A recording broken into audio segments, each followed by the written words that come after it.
মা আমার জিভ পরিষ্কার করে দিচ্ছে। এই জিনিসটা করতে আমার একদম ভালো লাগে না।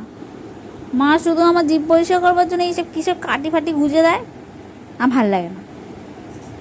আমি তো আমার মেয়ের এইভাবে জিভ পরিষ্কার করি, কিন্তু আমার মেয়ের পছন্দ হয় না, পছন্দ হয় না। জিভ পরিষ্কার না হলে লোকে গন্ধ বলবে না মা?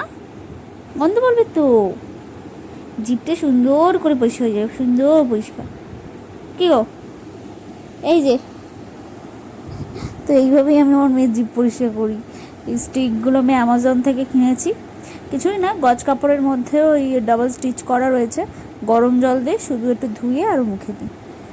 এবার সবাইকে একটুখানি জিভটা বার করে দেখিয়ে দাও, একটু মা কালীর মধ্যে জিভটা বার করে দাও, সারাক্ষণ তো জিভ বার করো, একটু বার করে দেখিয়ে দাও, দেখিয়ে দাও কেমন পরিষ্কার হয়েছে, দেখিয়ে দাও তো। তাই পছন্দ হয়নি, পছন্দ না আমার। একটু দেখাবে না জিভটা কিরম পরিষ্কার হয়েছে? একটু দেখাবে না? একটুখানি একটুখানি জিভটা বার করতে, একটুখানি ছোট্ট করে জিভটা বার করে দাও। তো এইভাবেই আমি জিভ ওর পরিষ্কার করি। আমি ওই মিচড়ি ফিচড়ি দিয়ে, এই সুন্দর পরিষ্কার হয়ে গেছে দেখিয়ে দিয়েছ, আমি মিচড়ি টিচড়ি দিয়ে পরিষ্কার করি না, আমি এরকমই পরিষ্কার করি। ওর তাতে কোনো প্রবলেম হয় না, ও বিন্দাসে থাকে।